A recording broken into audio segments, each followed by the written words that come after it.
Welcome to this explainer. We're diving straight into the surprisingly complex, massive money-making machine that is the modern airport. We are going to unpack exactly how these mega structures manage to effortlessly pull in over $1 billion in yearly revenue. So, let's bust a massive myth right off the bat. Most of us just think of an airport as a place to catch a flight, right? You check in, clear security, wait at your gate, and you're out. But those airplanes you see out the window, they're actually a surprisingly small part of the overall business. For a lot of the major hubs, planes aren't even their biggest source of income. It's a huge misconception that the money you shell out for an airline ticket covers the cost of running an airport. Honestly, it doesn't even come close.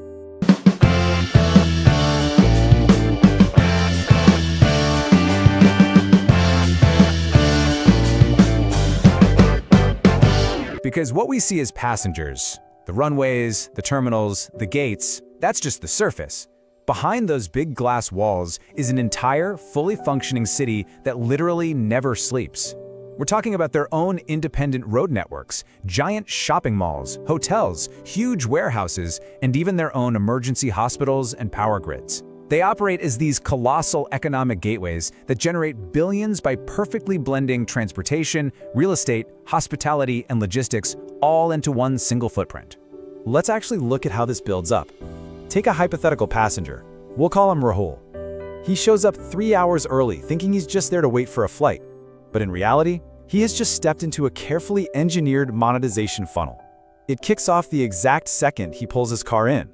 Boom, a 350 rupee parking fee. Now think about it. That parking lot doesn't fly, it doesn't burn jet fuel, it doesn't need pilots, but it's scaling those microtransactions into pure profit.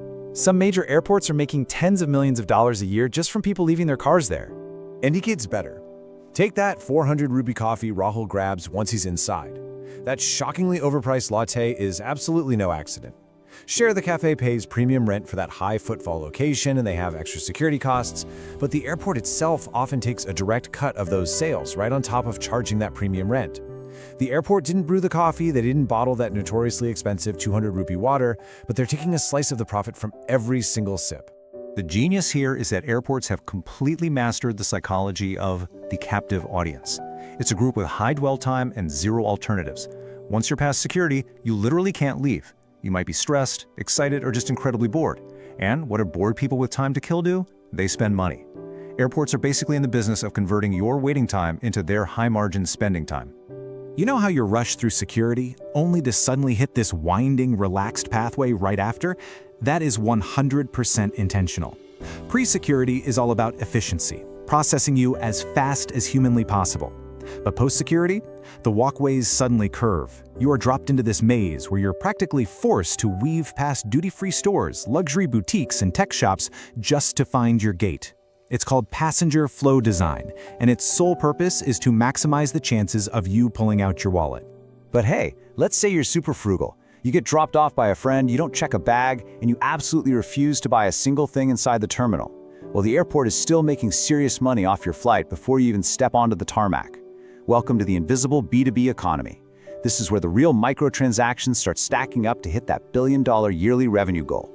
The sheer number of invisible charges that airlines pay to the airport is staggering.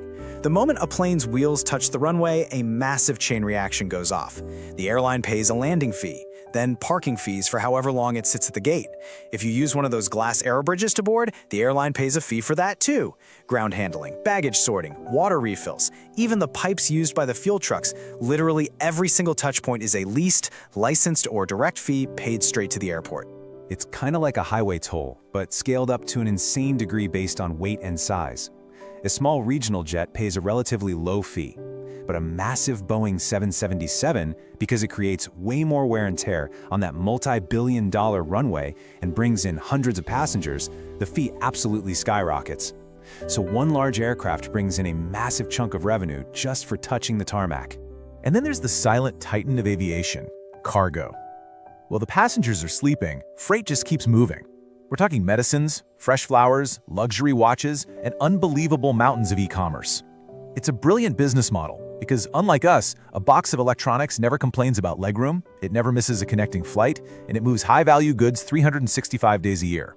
For a lot of the major global hubs, cargo handling is actually their primary engine for generating that $1 billion a year. Now here is the ultimate twist, the real industry secret. Despite all those crazy aviation fees, the landing tolls, the cargo hauling, the absolute highest profit margins still come from inside the terminal. It proves a somewhat provocative truth. Modern airports are essentially just giant shopping malls with runaways attached. Because of massive infrastructure costs, the aviation side barely breaks even. But the retail and commercial side, that is pure high-margin profit. This intense diversification is exactly why investors drool over airports. They are incredibly resilient, bulletproof businesses with dozens of highly diversified revenue streams. If flight traffic takes a dip, retail and duty-free are still pulling in cash. If parking drops off, real estate leases and cargo are there to catch the slack.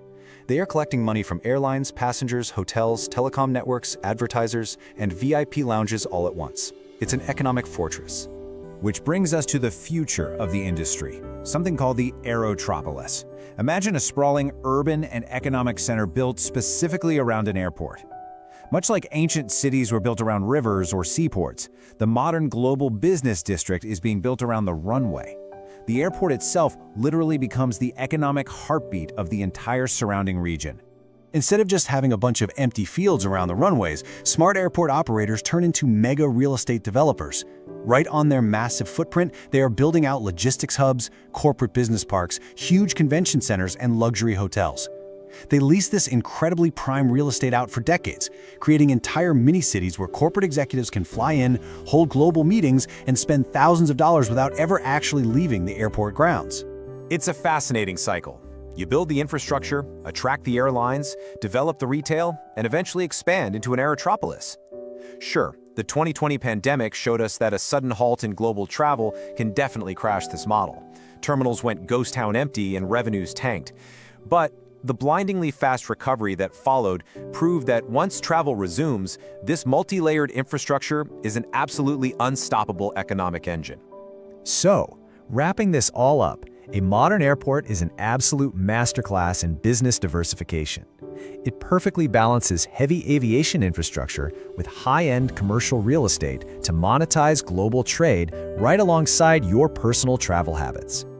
Whether you realize it or not, the second you step through those automatic sliding doors, you become the perfect customer in a perfectly tuned billion-dollar machine. So here's a thought to chew on the next time you're waiting in line for a 400 rupee latte before your flight. Look past the airplanes. Look at the flow of the terminal, the ads, the stores. Are you just a traveler trying to get from point A to point B? Or are you a vital spending gear in a brilliant masterclass of behavioral economics? Thanks for joining me on this explainer, and remember to always keep looking beyond the surface.